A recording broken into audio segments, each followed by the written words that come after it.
اللہ اللہ رحمان، اللہ اللہ رحمان،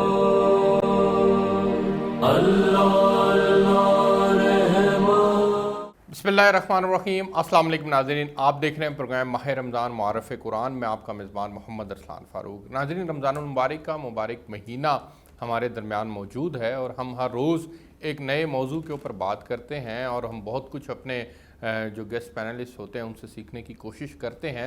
آج کا ہمارا جو موضوع ہے وہ دو اہم چیزیں، ایک زکوٰۃ ہے اور ایک خمس ہے۔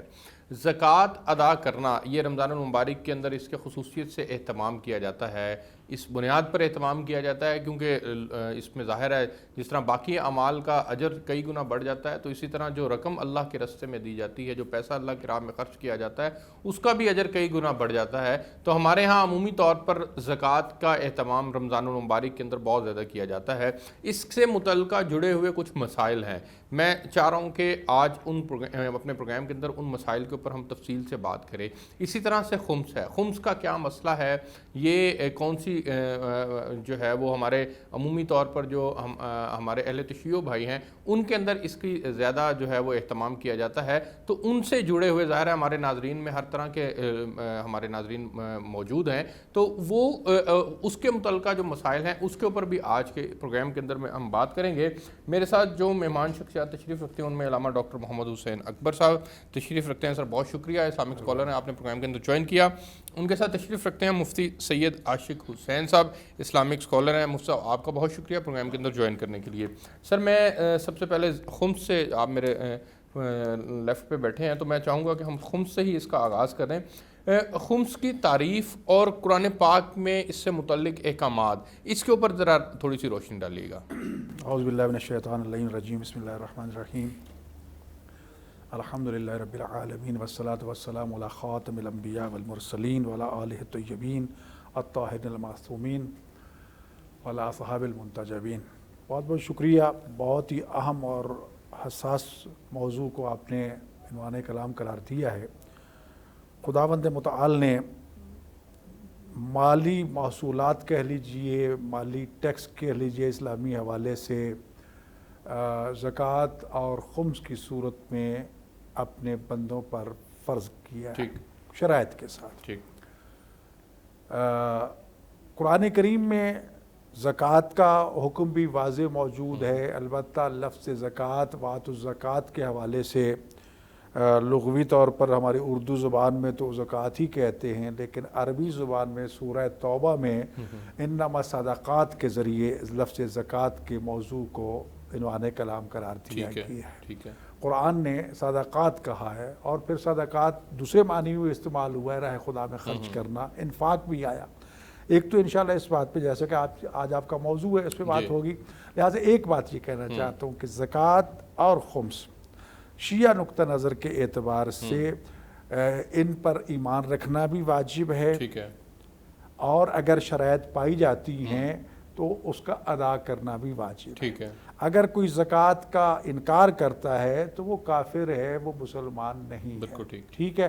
دوسرا مرحلہ آتا ہے کہ ایک آدمی اقرار کرتا ہے، ادا نہیں کرتا، ہم اس کو فاسق فاجر کہہ سکتے ہیں، کافر نہیں کہہ سکتے جی۔ لیکن زکوٰۃ یا خمس جو ہے، جب اس کا نصاب، اس کی شرائط پوری ہوتی ہیں تو واجب ہوتی ہے۔ جہاں تک خمس کا تعلق آپ نے سوال کیا، 10ویں پارے کا پہلی آیت مجیدہ وَاعْلَمُوا أَنَّمَا غَنِمْتُم سے شروع ہو رہا ہے کہ جو مال تمہیں بطور منفعت کے ملے اس میں اللہ کا حصہ ہے، اللہ کے رسول کا حصہ ہے، اللہ کے رسول کے ذوی القربیٰ کا حصہ ہے، وہ پورے احکام اس آیت مجیدہ میں پانچواں حصہ۔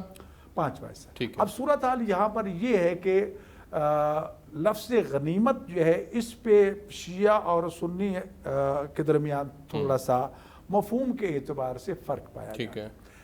شیعہ کے نزدیک ہر منفعت جو ہے وہ غنیمت کہلاتی ہے، خواہ وہ میدان جنگ سے جہاد کے بعد حاصل ہو یا انسان کو محنت کر کے، تجارت کر کے، چند ایک مصارف ہیں چیزیں جن پر خمس واجب ہوتا ہے۔ اہل سنت کے ہاں غنیمت سے مراد صرف وہ مال جو حالت جنگ میں کفار کو شکست دینے کے بعد مسلمانوں کو ملتا ہے اس کو خمس کہا جاتا ہے، اس پہ غنیمت پہ خمس واجب ہے۔ خمس ان کے ہاں بھی موجود ہے، خمس یہاں بھی موجود ہے، ایک فرق تو یہ ہے۔ دوسری چیز جو میں عرض کرنا چاہتا ہوں، زکوٰۃ جو ہے وہ سادات کے لیے حرام قرار دی گئی ہے کہ مال زکوٰۃ میں سے سید جو ہے، جو ہاشمی ہے، وہ زکوٰۃ خاندان نہیں، رسول اس پہ خدا نہیں صلی اللہ علیہ ہے، وسلم ٹھیک، سے صلی تعلق اللہ علیہ رکھتا ہے، اس کے لیے مال زکوٰۃ، صدقہ، خیرات کھانا جو ہے وہ حرام ہے، ٹھیک ہے جی۔ دوسری طرف آ جاتا ہے خمس۔ خمس جو ہے وہ اللہ کے لیے، اللہ کے رسول کے لیے، اللہ کے رسول کے ذوی القربیٰ کے لیے، جی۔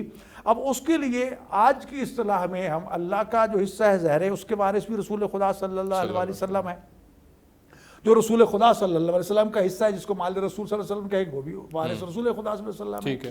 اور ذوی القربیٰ سے مراد ان کے اولاد نسل ہے۔ ٹھیک۔ آج ہماری اصطلاح میں جو فقہی طور پر شیعہ کے ہاں بطور اصطلاح الفاظ استعمال ہوتے ہیں کہ رسول خدا صلی اللہ علیہ وآلہ وسلم نے 18 ذی الحجہ آخری حجۃ الوداع کے موقع پر میدان غدیر میں ایک بہت بڑا خطبہ غدیر دینے کے بعد من کنت مولا فاز علی مولا اولاد الطیبین الی یوم القیامہ کے ساتھ اعلان کیا تھا کہ میرے اصحاب 1,40,000 کے مجموعے کو مخاطب کر کے فرمایا تھا کہ میرے بعد تمہارے ولی یا تمہارے وارث، تمہارے سردار جو ہے وہ میرے اسی طرح علی ابن ابی طالب جس طرح میں ہوں، یا جس طرح اللہ تمہاری جان مال عزت ناموس کا مالک ہے، اور علی کے بعد علی کی طیب الطاہر اولاد جو قیامت تک جائے گی، جس کو ہم 12 امام کے نام سے تعبیر کرتے ہیں۔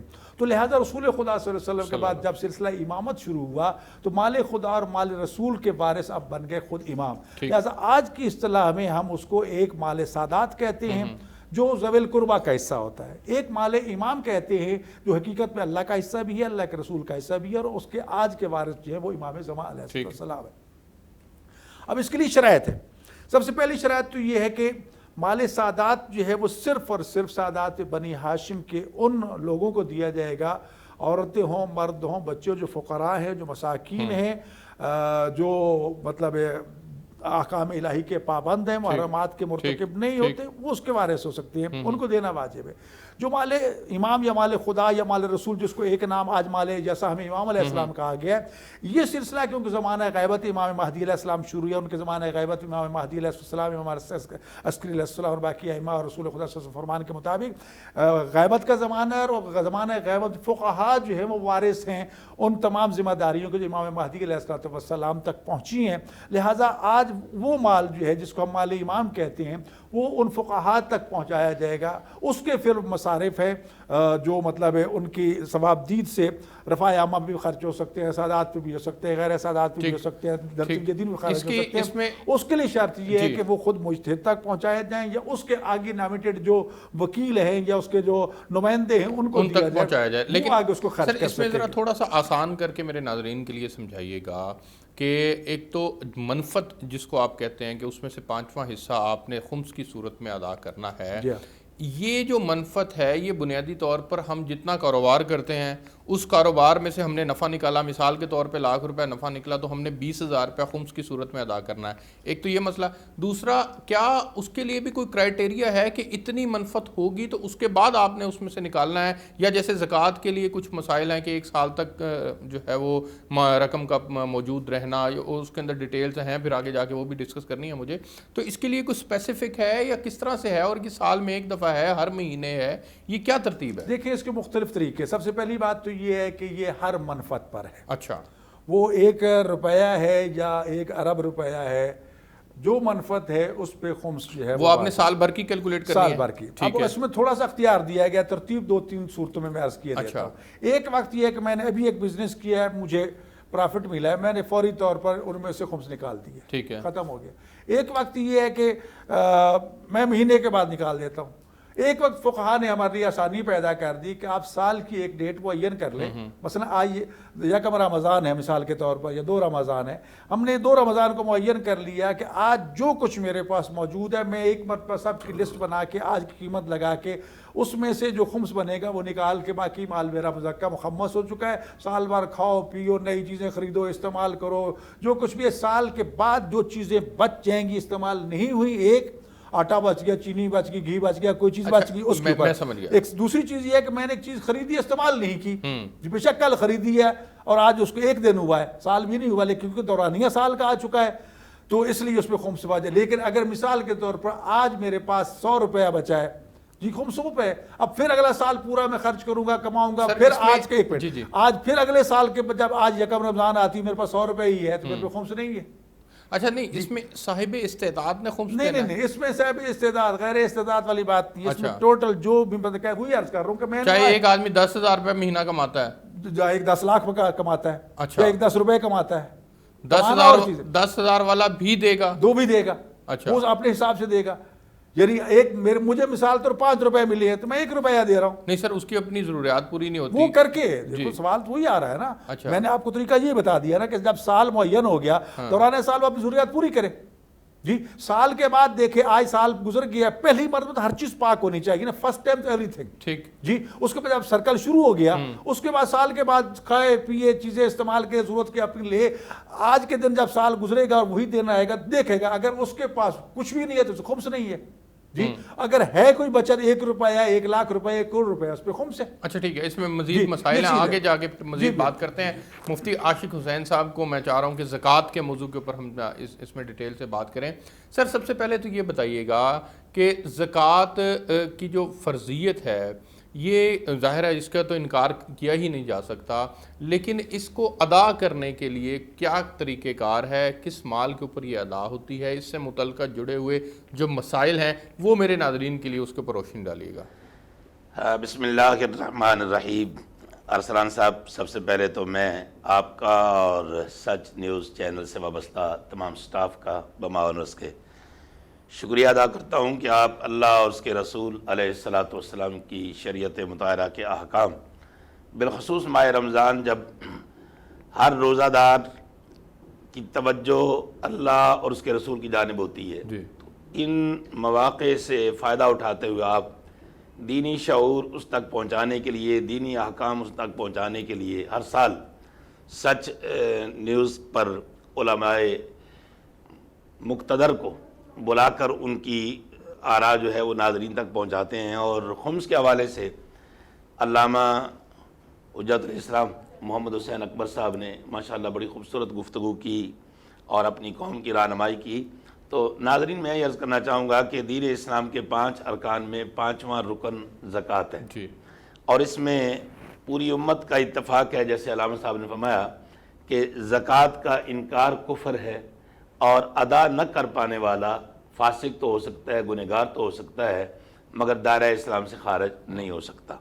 زکوٰۃ وہ شریعت مطہرہ کا رکن ہے جس کا اللہ نے اپنے پاک کلام میں کئی جگہوں پر حکم دیا ہے اور اس کا تذکرہ کیا ہے. مثال کے طور پر کہا وَأَقِیمُوا الصَّلَاةَ وَآتُوا الزَّکَاۃَ, نماز قائم کرو اور زکوٰۃ دو. زکوٰۃ بنیادی طور پر یہاں میں جو اس کے معنی علامہ صاحب کے توسط سے ناظرین آپ تک منتقل کرنا چاہتا ہوں وہ یہ ہے کہ زکوٰۃ کا معنی پاکیزگی بھی ہے اور زکوٰۃ کا معنی بڑھوتی بھی ہے, اور یہ دونوں معنی جو ہے اسلام کے اس رکن کی ادائیگی کے ساتھ اہل ایمان کو میسر ہوتے ہیں. ان کا مال پاک بھی ہوتا ہے, ان کے مال میں اضافہ بھی ہوتا ہے. اور دوسری بات یہ ہے کہ زکوٰۃ رب کائنات نے اپنے لیے نہیں مانگی, زکوٰۃ اللہ نے اپنے مستحق اور غریب مخلوق کے لیے مانگی کہ ان کے لیے نکالو اور بانٹو تم اپنوں میں, بانٹو تم اپنے پڑوسیوں میں جو مستحقین ہیں, بانٹو تم معاشرے کے مستحقین میں. عرش والا خدا کہتا ہے کہ تمہاری زمین پر یہ انویسٹمنٹ دراصل عرش بری پر ہو رہی ہے. سبحان اللہ. میں تمہاری اس انویسٹمنٹ کا ریٹرن تمہیں کئی گنا عطا کروں گا. جیسا کہ قرآن پاک میں ایک جگہ پر اللہ فرماتے ہیں کہ مثل الذین ينفقون اموالهم فی سبیل اللہ کمثل حبۃ انبتت 7 سنابل فی کل سنبلۃ 100 حبہ. یہ 100 حبہ یہ صرف ایک ترغیبی جملہ ہے, حد نہیں ہے علامہ صاحب, حد نہیں. فرمایا واللہ یضاعف, اگر اللہ چاہے تو جتنا چاہے بڑھا دے. تو فرمایا کہ میری راہ میں بیج ڈالتے 100 بوریاں اٹھا کے لے آتے.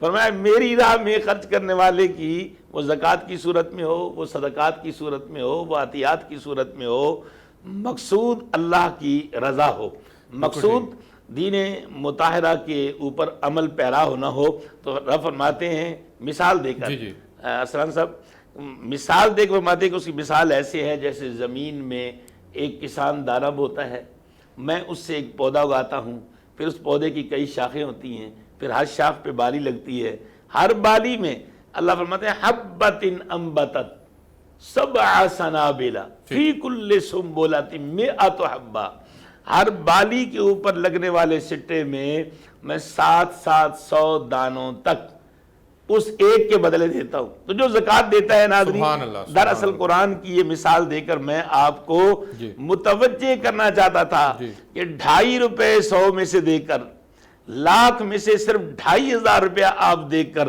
آپ دیکھیے 700 گنا کا اپنے رب سے وعدہ لے رہے ہیں۔ کوئی شک نہیں ہے اس میں۔ میں چاہوں گا مفتی صاحب کہ مجھے ایک بریک پہ بھی جانا ہے، لیکن اس کے جو مسائل ہیں ہم ان کے اوپر بھی بات کریں۔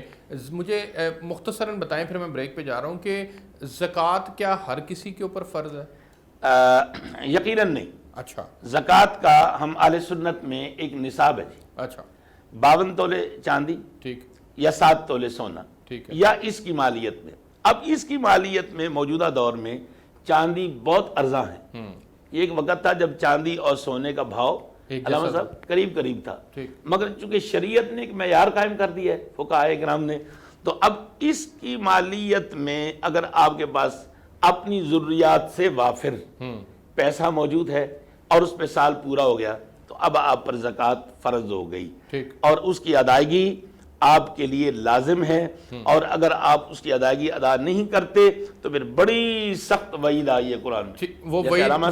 وہ وعید مختصراً بتائیں، پھر بریک کا وقت ہو گیا۔ وعید آئی ہے والذین یکنزون الذھب والفضہ، کہ لوگ جو چاندی اور سونا جمع کر کے رکھتے ہیں اور اس میں اللہ کا حق نہیں نکالتے، زکوٰۃ کی صورت میں ادائیگی نہیں کرتے، تو قیامت کے دن یہی سونا اور چاندی، یہی پیسہ اس طرح پگھلا کر ان کے جسم کو داغا جائے گا، جس طرح میں اگر ایگزامپل دوں، آپ کبھی گورنمنٹ کے گھوڑے دیکھیں نا جناب، تو ان کی ایک ران پر ان کی نمبرنگ ہوئی ہوتی ہے، اور وہ نمبرنگ ہوتی میں نے دیکھی ہے، وہ ایک سلپ ہوتی ہے جس کو آگ کی طرح گرم کیا جاتا ہے، حالانکہ یہ اذیت ہے جانور کے لیے، مگر میں اس کے جواز پہ بات نہیں کر رہا، صرف ایگزامپل دے رہا ہوں ارسلان صاحب۔ وہ جب اس کی ران پہ لگاتے ہیں تو وہاں سے جل جاتی ہے، اور جل جاتی ہے، اور وہ ایک پورا ٹھپا نمک کا لگ جاتا ہے، تو یہ کیفیت اس وقت میں نے گھوڑے کی جو اذیت دیکھی ہے وہ تڑپ اٹھتا ہے، اور یہی کیفیت زکوٰۃ نہ دینے والوں کی قرآن بیان کر رہا ہے، یہی پگھلا کر، یہی آگ کی طرح ان کے جسموں کو داغا جائے گا۔ اللہ تیری امان اور پناہ۔ بالکل ٹھیک ہے، مجھے ایک بریک پہ جانا ہے جی، بریک سے واپس آتے ہیں تو پھر ہم زکوٰۃ اور خمس کے موضوع کے اوپر تفصیل سے بات کر رہے ہیں اور سیکھنے کی، سمجھنے کی کوشش کر رہے ہیں، میرے ساتھ رہیے گا۔ اللہ رحمان، اللہ رحمان، اللہ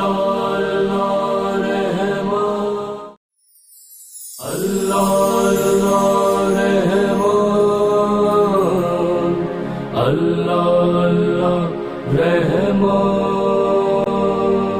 اللہ رحمان۔ جی ویلکم بیک ناظرین۔ علامہ ڈاکٹر محمد حسین اکبر صاحب، سر کیا جس نے خمس ادا کرنا ہے وہ زکوٰۃ بھی ادا کرے گا؟ یقیناً زکوٰۃ ایک الگ مصرف ہے اور فریضہ ہے، خمس ایک الگ ہے۔ زکوٰۃ شرائط کے ساتھ کہ اس کے پاس نصاب اگر موجود ہے، پورا ہے نصاب، تو زکوٰۃ بھی دے گا۔ خمس کا پہلے میں عرض کر چکا ہوں، تقریباً میں وہ تھوڑی سی وضاحت یہ کرنا چاہتا ہوں، خمس جو ہے وہ تقریباً 7 چیزوں پہ واجب ہوتا ہے۔ ان میں سے ایک منفعت بتائی میں نے، جی، کہ جو منفعت آپ کو جیسی بھی تھوڑی حاصل ہوتی ہے، زیادہ حاصل ہوتی ہے، وہ دینی ہوتی ہے۔ دوسری بات یہ ہے جو خزانہ کسی کو مل جاتا ہے، اچانک کہیں خزانہ مل گیا، اچھا، اس پہ بھی خمس ہے۔ مطلب حکومت کی طرف سے کوئی انعام مل گیا، اس کی بات آپ کر رہے ہیں، یا زمین کھودی خزانہ نکل گیا؟ اچھا، اس سے معدنیات، یہ کانے ہیں، سونے کی، نمک کی، چاندی کی، معدنیات کی، یہ ساری جتنی چیزیں اس میں خمس واجب ہے۔ ٹھیک ہے، جنگلات ہیں مثلا حکومت کے کنٹرول میں ہیں۔ اسی طرح مثال طور پر حلال و حرام مخلوط تو ہو جاتا ہے مال، پتہ نہیں حلال کتنا حرام کتنا ہے، ہاں جی، اب اس کے لیے حال یہ نکالا گیا کہ اس کو خمس نکال کے استعمال کر سکتے ہو. اچھا، یعنی حرام مال سے آپ حلال و حرام مکس ہو گیا، پتہ نہیں حلال کتنا ہے حرام کتنا ہے. تو وہ آپ ہے اس تو میں مال سے نا، خمس نکالیں گے وہ سارا حلال ہو وہ جائے گا. سارا حلال ہو جائے گا. اچھا اچھا، اسی طرح غوطہ لگا کے اب جواہر و معدنیات نکالتے ہیں سمندروں سے یا کہیں سے موتی نکالتے ہیں، اس پہ بھی خمس واجب ہو جاتا ہے. اس طرح جو مال غنیمت پہلے عرض کر چکا ہوں، زمین جو بس ایک کافر جو مسلمان سے خریدتا ہے، کافر زمین خریدتا ہے، اس پہ بھی زکوٰۃ کیا نام خمس جو ہے وہ واجب ہوگا. اب یہ تو چیزیں جن پر واجب ہوتا ہے. میں ایک بات خصوصی طور پر پہلے عرض کرنا چاہتا ہوں آپ کے توسط سے، جیسے کہ پہلے میں بتا چکا ہوں، شاہ صاحب نے فرمایا، اتفاقاً نقوی صاحب تشریف فرما ہے، سید ہے، سید کے لیے زکوٰۃ جو ہے وہ حرام ہے. جی کیا سید فقیر نہیں ہے فقراء؟ جی اب سوال یہ ہے، زکوٰۃ تو دی جاتی ہے جناب، دو سیدوں کے لیے حرام ہے. کیا اولاد رسول ذلیل ہوتی پھرے، بیکاری بن جائے پورے ملک میں؟ جی خمس جب واجب کیا گیا، خمس کس پر ہے بتایا میں نے؟ معدنیات پر، پہاڑوں پر، جنگلات پر. تو حکومت کو چاہیے کہ جو چیزیں حکومت کے یہ کنٹرول میں ہے، پیٹرول نکل رہا ہے اس سے خمس نکالے، نمک نکل رہا ہے اس سے خمس نکالے، ہیرے جواہرات نکل رہے ہیں اس سے خمس نکالے، پہاڑوں سے کوئلہ نکل رہا ہے، جو معدنیات نکل رہی ہیں اس پہ خمس واجب ہے. اور وہ خمس حکومت کے کنٹرول میں، ادا کرے، حکومت کے پاس ہے، مالک حکومت ہے نا، لہٰذا زکوٰۃ تو ان پر ہے حرام. یہاں تو حکومت وصول کرتی ہے، وصول کر غلط کرتی ہے نا، ادا بھی کرے نا. تو حکومت نے، مجھے یاد ہے جب میں نظارتی کونسل کا ممبر تھا تو اس وقت میں نے سفارش پیش کی تھی، اور ان دنوں میں آزاد کشمیر کی پارلیمنٹ نے اس کو قبول بھی کیا تھا اور میرے خیال میں نافذ بھی کیا تھا، میں نے خبر پڑھی تھی. اب پتہ نہیں کیا صورت حال، لہٰذا میں آپ کے توسط سے یہ مطالبہ کروں گا کہ پاکستان بھر کے جو سید ہیں، اولاد رسول جو ہے، ان کی کفالت خمس کے ذریعے حکومت پر واجب ہے کہ اس کا خیال رکھا جائے اور ضروریات ان کی پوری کی جائیں. یہ نہیں کہ لوٹ مار لگا لو. جی لہٰذا جو خمس مال ان کے پاس ہے وہ ادا کرے، جو پبلک کے پاس ہے وہ پبلک ادا کرے گی. ایک چیز ہوگی. ٹھیک ہو گیا. دوسری بات آ گئی زکوٰۃ کی. زکوٰۃ کے جیسے کہ پہلے میں عرض کر چکا ہوں کہ زکوٰۃ جو ہے وہ نباتات پہ ہے جن میں اس میں ایک چیز ذرا پھر وہ رہ جائے گی. جس طرح سے ابھی سادات کی بات ہوئی ہے تو پھر خمس صرف سادات کے لیے ہو جائے گا. میں نے عرض کر دیا نا کہ خمس کے باقیوں کے لیے نہیں. میں نے عرض کیا نا خمس کے دو حصے، جو ایک حصہ مال سادات ہے وہ صرف سید کھا سکتا ہے، وہ غیر سید نہیں کھا سکتا. جس طرح زکوٰۃ سید کے لیے حرام ہے، اس طرح مال سادات خمس کا غیر سید کے لیے حرام ہے. اچھا جی نہیں، میں نے تو لاکھ میں سے 20,000 دینے نکال دے، 20,000 میں سے بھی کوئی تقسیم ہوگی، 20 میں سے دو تقسیم ہوگی. جیسے کہ پہلے میں کہہ چکا ہوں کہ ایک حصہ مال خدا، مال رسول، مال امام علیہ السلام جس کو ہم کہتے ہیں، 10 روپے وہ ہو گیا. 10 روپے جو ذوی القربہ اولاد رسول کا ہے، ذریت رسول کا ہے، اولاد رسول کا ہے، وہ صرف سادات کا ہے. وہ اس میں یعنی وہ مصرف نہیں ہے جو مال امام، جو مال سادات. لہذا وہ 10 روپے جو ہے، دوسرے 10 روپے جسے مال سادات کہہ رہا ہوں، مسام سادات کہہ رہا ہوں، وہ صرف اور صرف سید مستحق کو دیا جائے گا. وہ کیسے ڈھونڈا کیسے جائے گا اس کو جس سے زکوٰۃ کا بعد. ہاں یہاں یہ بات بھی کہنا چاہتا ہوں. سوال یہ ہے کہ شیعہ کے اوپر یہ الزام لگایا جاتا ہے کہ شیعہ زکوٰۃ کے منکر نہیں، جیسے کہ پہلے میں نے کہا کہ زکوٰۃ کا منکر کافر ہے. جی ہمارا اختلاف حکومت کے ساتھ یہ تھا کہ جو طریقہ کار ادائیگی اور وصولی کا وضع کیا گیا ہے وہ غلط تھا.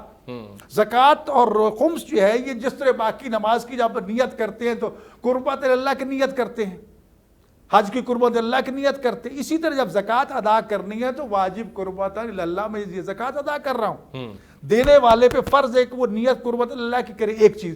دوسرا یہ کہ اس پر فرض ہے کہ صحیح مستحق تک پہنچائے. جی یہاں کیا ہوا؟ مثال کے طور پر میں کہتا ہوں کہ میں فقیر آدمی ہوں، میرے پاس پیسہ نہیں ہے، لیکن میرے پاس امانتیں جو ہے وہ موجود ہیں.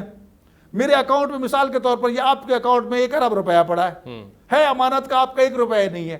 تو کیا امانت اور دیانت جس میں اور اس میں فقر میں کوئی تضاد ہے؟ نہیں. ایک آدمی فقیر ہے لیکن امین ہے. جی تو یہاں کیا ہوتا ہے؟ آپ کا اکاؤنٹ یکم رمضان آئی، جناب زکوٰۃ کاٹ لی گئی. وہ بھی بندہ یہ تو خود زکوٰۃ کا مستحق ہے جس کی زکوٰۃ تم نے کاٹ لی ہے. تو لہٰذا شرعاً یہ طریقہ غلط تھا جس کے خلاف ہم نے آواز اٹھائی. آج تو الحمدللہ کیونکہ بہت سے اہل سنت نے بھی پھر پرفارمے دینے شروع کر دیے. آج گورنمنٹ نے سب کو آزادی دے دی، جو دینا چاہتا ہے جو نہیں دینا چاہتے. اس میں مسئلہ یہ ہے کہ ایک بات، یہ جو مسئلہ پھر ادھورا رہ جائے گا. اس میں ایک تو دینا فرض ہے نیت کر کے، دوسرا جس کو دیا جا رہا ہے اس کو مالک بنانا ضروری ہے. ٹھیک ہے، اس کے حوالے کی تملیک شرط ہے. اس میں اگر تملیک نہیں ہے، میرے پاس پڑا رہے گا تو وہ زکوٰۃ ادا نہیں ہوگی. میں کہوں کہ میں یہ الگ کر کے رکھ لیتا ہوں، نہیں، وہ زکوٰۃ دینا آگے پہنچانا بھی ضروری ہے. بہت سے مہربان ایسے ہیں جو خم زکوٰۃ نکالتے لیکن دبا کے رکھ لیتے ہیں، دیتے نہیں ہیں، 4 آنے 8 آنے کر کے پورا سال لوگوں کو ذلیل کرتے ہیں. نہیں جناب، جب نکال دیا تمہارا مال نہیں ہے، وہ مال ان کا ہے. تم اس کے اوپر غاصبانہ قبضہ کر کے بیٹھے ہو. اگر اس کو استعمال کرو گے اس ابا کبا میں، اگر اس کے لباس میں اگر زکوٰۃ یا خمس کا 1 پیسہ موجود ہے تو وہ غصبی ہے، نماز نہیں ہوگی میری. لیکن ڈاکٹر صاحب مجھے اس میں ایک بات بتائیں کہ جب آپ نے خمس بھی ادا کرنا ہے اور ساتھ زکوٰۃ بھی ادا کرنی ہے تو یہ آپ ایک ڈبل نہیں کرے برڈن کو؟ نہیں کوئی بڑھنا نہیں ہے. خدا نے برکات کا آپ دیکھ لیا نا، سن تو لیا کہ 1 روپیہ دو گے تو 700 روپیہ تو خدا نے وعدہ دیا. بالکل وعدہ تو ہے. اسی طرح خمس میں حضرت زہرا سلام اللہ ارشاد فرماتی ہیں زکوٰۃ دو گے تو زکوٰۃ گویا کہ تم نے اپنے مال کو بیمہ کر لیا آج کی زبان کی اصطلاح میں. جی جب آپ نے خمس ادا کر دیا بے فکر ہو جو خدا تمہارے مال کا محافظ اور نقصان نہیں اٹھاؤ گے. میں نے فقیروں کو 1 روپیہ آدھا روپیہ زکوٰۃ خمس دینے سے آغاز کرتے ہوئے دیکھا ہے. آج وہ ارب خرب پتی خمس دیتے ہیں. لیکن سوال یہ ہے کہ اگر زکوٰۃ کا نصاب اٹھا کے دیکھیں تو 100 روپے میں سے 2.5 روپے ہے. ٹھیک ہو گیا. نہیں 2.5 نہیں، اس میں مختلف کیٹیگریز ہے. جو زراعت ہے اگر وہ کنویں سے سیراب ہوتی ہے تو اس کا کچھ اور آئے گا. جیسے عشر اور زکوٰۃ جو عشر کا عنوان اس لیے لایا جاتا ہے کہ وہ زراعت جو سیرابی پانی جس سے ہوتے ہیں اس کا حکم کچھ اور ہے، جو دوسرا اس کا حکم کچھ اور ہے. تو خمس کے لیے تو ایک ہی ہے نا کہ اس کا مطلب ہے 5واں حصہ جو ہے وہ آپ نے نکالنا ہے. یعنی کہ آپ نے دراصل میں ذرا آسان کر کے سمجھنا یہ چاہ رہا تھا کہ چونکہ خمس 5واں حصہ ہے، اگر ہم لاکھ کی بات کریں تو ہم نے 20,000 روپیہ دینا ہے. ٹھیک ہے. 20,000 کو 2 حصوں میں تقسیم کریں. نہیں اس میں وہ تو ایک الگ بات ہوگی، لیکن ساتھ میں آپ نے زکوٰۃ بھی اسی میں سے دینی ہے تو 2,500 روپے آپ نے اور دینا ہے. یعنی کہ 1,00,000 روپے آپ کی آمدن ہے اگر مثال کے طور پر تو آپ نے 22,500 روپے آپ نے ادا کرنا ہے. میں تھوڑی سی وضاحت کرنا چاہتا ہوں زکوٰۃ کے حوالے سے. جیسا کہ عرض کیا کہ نباتات میں گندم، جو، کھجور، انگور آ جاتا ہے. اس کا نصاب یہ ہے کہ کم از کم 847.207 کلو گرام گندم، جو، کھجور پکی خشک وہ آپ کے سامنے آتی ہے تو اس پہ زکوٰۃ واجب ہو جائے گی. اب ماہ رمضان ہے، گندم آ رہی ہے اس وقت، شکر ہے کہ دونوں چیزیں ایک ساتھ ہیں. زکوٰۃ دینا واجب ہے جس کو خدا نے اتنی گندم جو دی ہے. یہ چیز آ گئی. اب اس کا نصاب الگ سے ہے. اب آگے آگے سونے چاندی کا نصاب وہ الگ سے ہے. لیکن شیعہ کے یہاں تھوڑا سا اس میں فرق یہ ہے کہ زکوٰۃ جب سونے چاندی کی بات آئے گی تو وہ اس کا سکہ ہونا چاہیے، اس کا کوئن ہونا چاہیے، وہ زیورات پہ زکوٰۃ نہیں ہے. ٹھیک ہو گیا. جی میں سمجھ یہ تھوڑی سی فرق. مجھے آگے بڑھنے دیں. مجھے ایک بریک کا بھی وقت ہوا ہے کہ مفتی عاشق حسین صاحب سے زکوٰۃ کے مسئلے کے اوپر مجھے بات کرنی ہے. جس طرح مفتی صاحب نے پہلے ہمیں زکوٰۃ کے متعلق بتلایا کہ یہ کتنی اہم چیز ہے، میں چاہوں گا کہ زکوٰۃ کی جس طرح سے فرضیت کے اوپر پہلے بات ہوئی، اب اس کی فضیلت کے اوپر بھی بات کی جائے، اور فضیلت کے ساتھ ساتھ اس سے جڑے کچھ مسائل ہیں اس کے اوپر بھی بات کرتے ہیں. لیکن ایک بریک کا وقت ہوا ہے، بریک سے واپس آتے ہیں تو پھر یہیں سے کنٹینیو کریں گے. میں ساتھ رہی.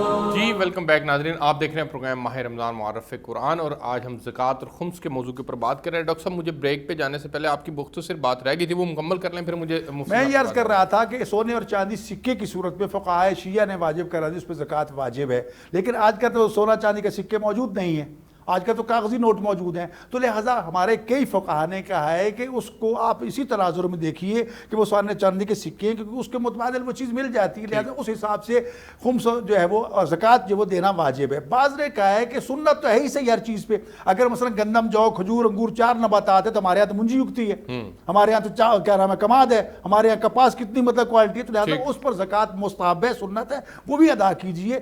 ادھر جانور اگر بتایا گئے گائے، بھیڑ، بکری وغیرہ تو گھوڑے ہیں مثال طور پر، کھچر ہیں بہت بڑے ریوڑ، تو ان پہ مستحب زکوٰۃ ہے. لہٰذا 4 چیزیں تو واجب ہیں نباتات میں یا حیوانات میں یا پھر آگے جو چیزیں. تو لہٰذا اس لیے اس مغالطے میں نہ رہنا کہ ہم اگر یہ سونے چاندی کے سکوں پہ زکوٰۃ نہیں ہے تو زکوٰۃ بالکل معاف ہو گئی ہے. نہیں، زکوٰۃ ادا کرنی چاہیے. پیسوں کی صورت میں تو اس بھی ادا کرنا چاہیے، جنس کی صورت میں بھی ادا کرنا چاہیے. مفتی صاحب زکوٰۃ کی فضیلت کے اوپر بھی روشنی ڈالیں، اور پھر اس سے جڑے چند ایک مسائل جو ہیں ان کے اوپر بھی ناظرین کے لیے مختصر روشنی ڈالیں. ارسلان صاحب، میں ناظرین کو یہ عرض کرنا چاہوں گا کہ زکوٰۃ دراصل دین کی تکمیلی رکن کی حیثیت رکھتی ہے. بالکل ٹھیک.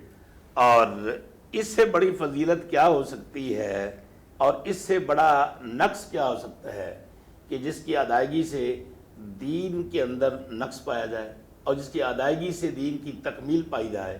زمین و آسمان کی دونوں چیزوں میں فرق واضح ہے.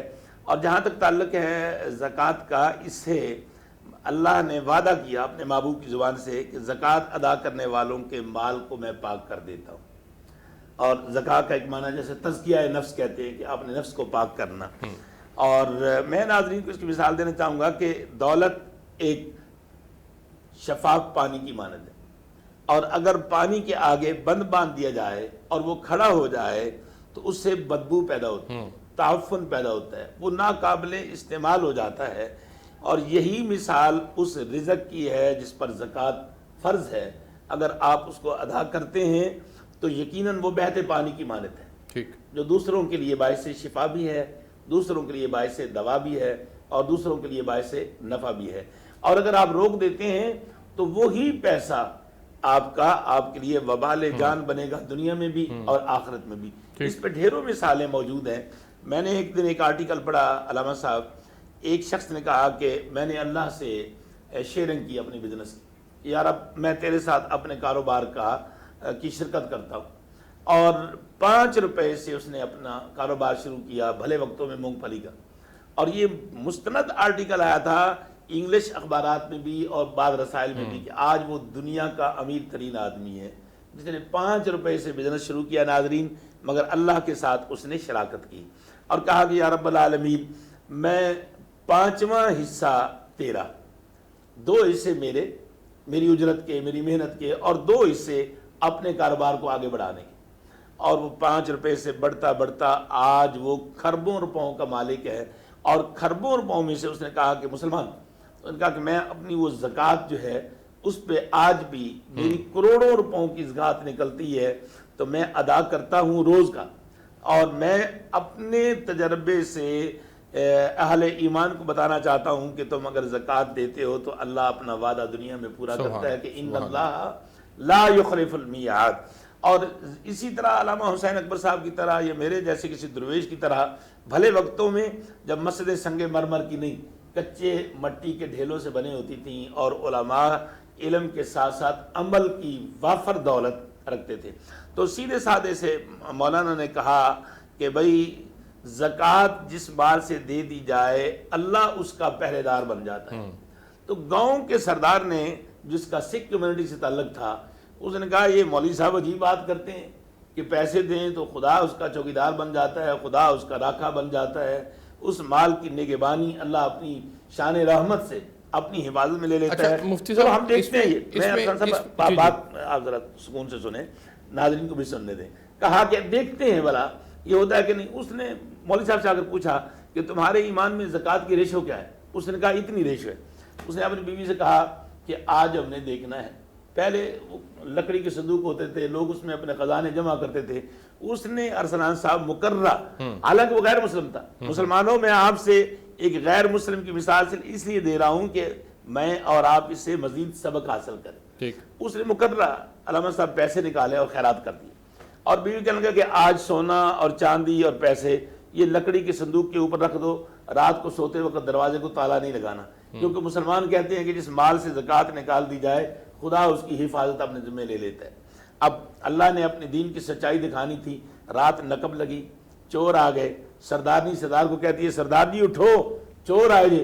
اس نے کہا آج دیکھتے ہیں کہ مسلموں کا خدا پہرا دیتا ہے کہ نہیں. اب برتن گر رہے ہیں، آواز آ رہی بڑی دیر تک. جب یہ سلسلہ جاری رہا تو سردار نے جا کر جہاں سے نقب لگی تھی وہاں بلم لے کر کھڑا ہو گیا. بلم برچی کا دور تھا تو کھڑا ہو گیا. اور جب چور نکلے تو ایک کو قابو کیا. اس نے کہا بڑی دیر سے تم اندر کھڑے تھے، تمہیں کچھ نظر نہیں آیا؟ انہوں نے کہا جی نظر آتا تو ہم اتنی دیر تک تمہارے اندر رہتے. اس نے کہا تم اندھے ہو، یہ سونا پڑا ہوا ہے، یہ چاندی پڑی ہوئی ہے، یہ گتھلیوں کے اندر لوگ پیسے ڈالتے تھے، یہ گتھلی بھری پڑی ہے نوٹوں سے.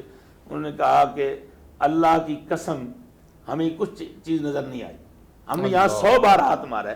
تو ناظرین وہ مسلمان تھے جو چور آئے تھے، اور جس نے زکوٰۃ تھی وہ غیر مسلم تھا. اس نے کہا شرم کرو، تم مسلمان ہو کر یہ واردات ڈالنے آئے ہو.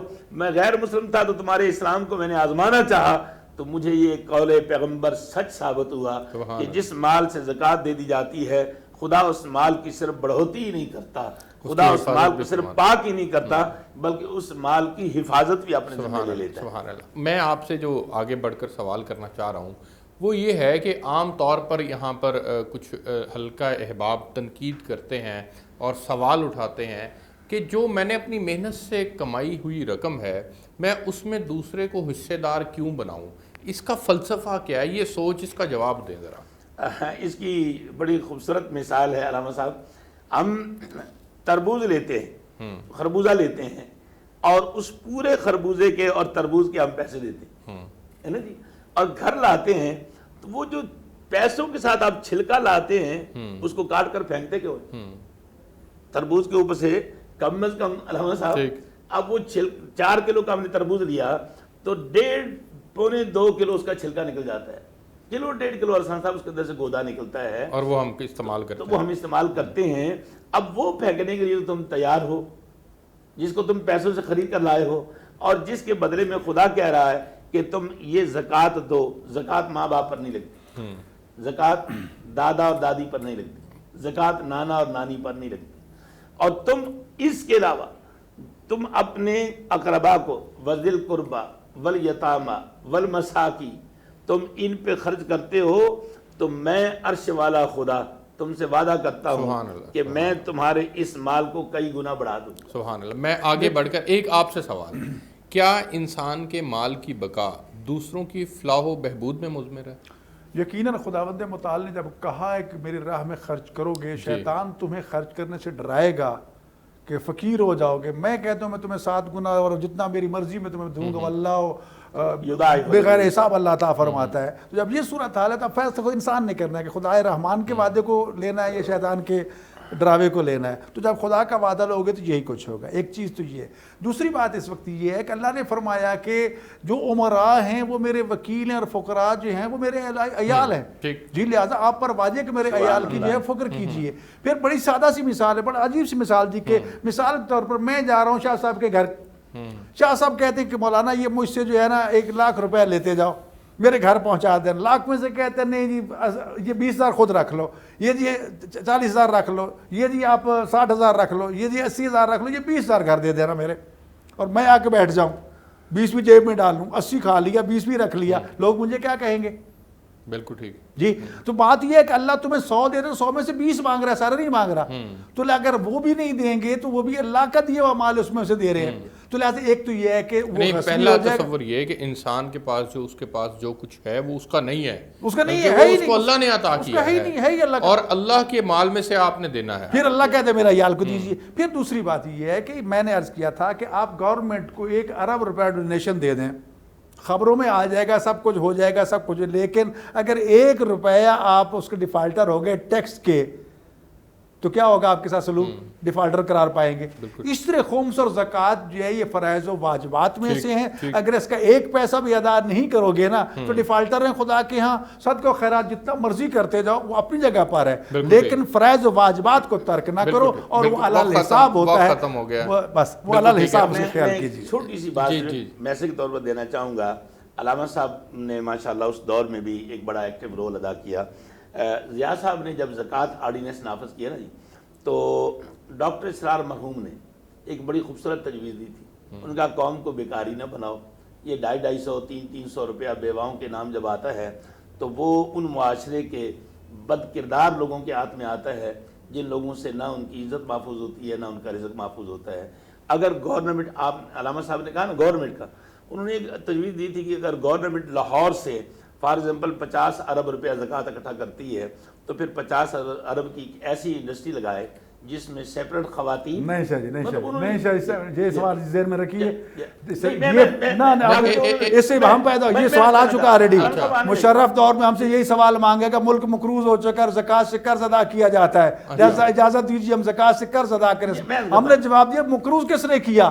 یعنی فقیروں کا مال تملیک شرط ہے، فقیر کے ہاتھ پہ بچانا چاہیے، یہ مثال بات غلط ہے۔ انہوں نے کہا کہ اس کو چند ایک جو زکوٰۃ کے مستحقین لوگ ہیں، جس طرح میں نے کہ اس کو آپ وسیلہ کر لیں، ہلا کر لیں، ان کی تکمیل دے کر اس کے بعد اس کی انڈسٹری لگوائیں جس میں صرف مستحقین زکوٰۃ کام کریں، اور اس کام سے ان کی روٹی روزی کا سلسلہ چلے، اور وہ خودداری کے ساتھ اپنی اور اپنے بچوں کی کفالت بھی کریں، اور زکوٰۃ کا ایک صحیح مصرف جو ہے وہ معاشرے کو اسٹینڈ بائی کرے. اب 200 روپیہ کسی کو آپ زکوٰۃ دیتے ہیں, 200 روپئے اس کا مہینہ چلے گا جی, 300 دیتے ہیں اس کا مہینہ چلے گا, قطعاً نہیں چلے گا. بل میں پھر وہی آخر میں کہنا چاہتا ہوں کہ جو وہ مزدوری کریں گے وہ ان کا انتظامات ہے, مزدوری ہے میں ختم ہو گیا. حضرت سیدنا صدیق اکبر رضی اللہ تعالیٰ دور میں جب زکوٰۃ تقسیم ہوئی, دوسرے سال جب مال آئے تو انہوں نے کہا جی ہم تو خود دینے والے ہیں. انہوں نے کہا, انہوں نے کہا جو ہمیں پیسے ملے تھے ہم نے اس سے بزنس کیا, اللہ نے اس میں ہمیں برکت دی, اور آج ہم زکوٰۃ لینے والوں میں نہیں دینے والوں میں. سبحان اللہ, بالکل ٹھیک ہے. آپ دونوں مہمانوں کا بہت شکریہ. ناظرین, اب ہدیہ نعت جو ہے وہ سنتے ہیں, اس کے بعد پھر میں آپ سے جو ہے وہ اجازت چاہوں گا. ہدیہ نعت صلی اللہ علیہ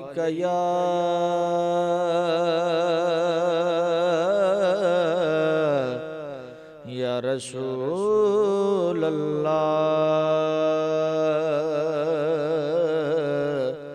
وسلم علیک یا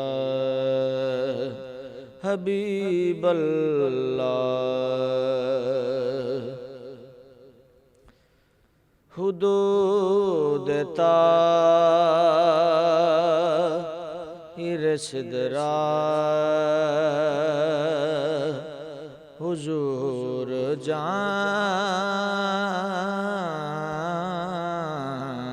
ہیں. حدود طاہر صدرا حضور جانتے ہیں. کہاں ہے عرش معلا حضور جانتے ہیں. پہنچ کے سدرہ پہ روح الامین یہ کہنے لگے, پہنچ کے سدرہ پہ روح الامین یہ کہنے لگے, یہاں سے آگے کا راستہ حضور جانتے ہیں. میں مانگتا ہوں انہی سے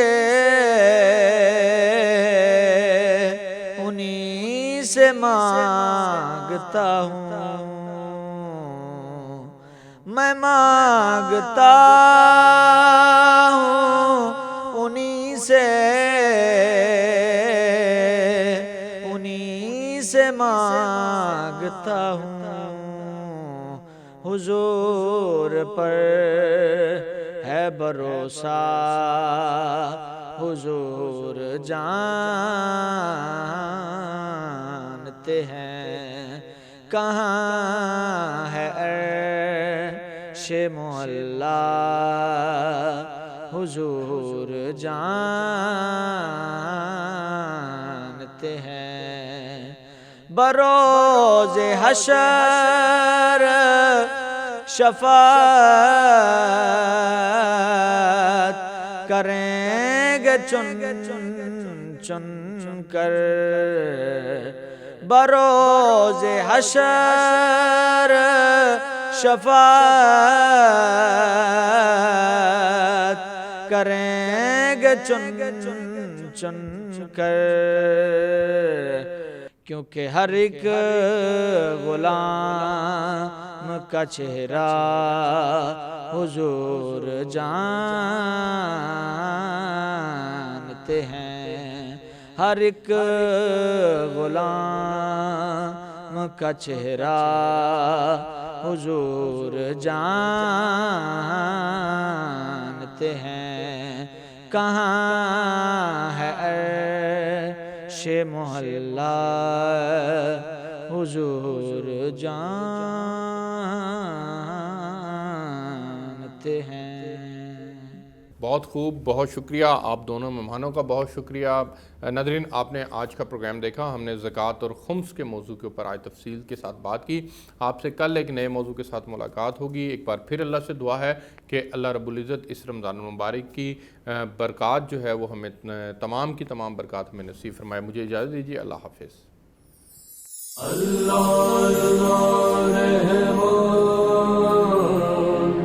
اللہ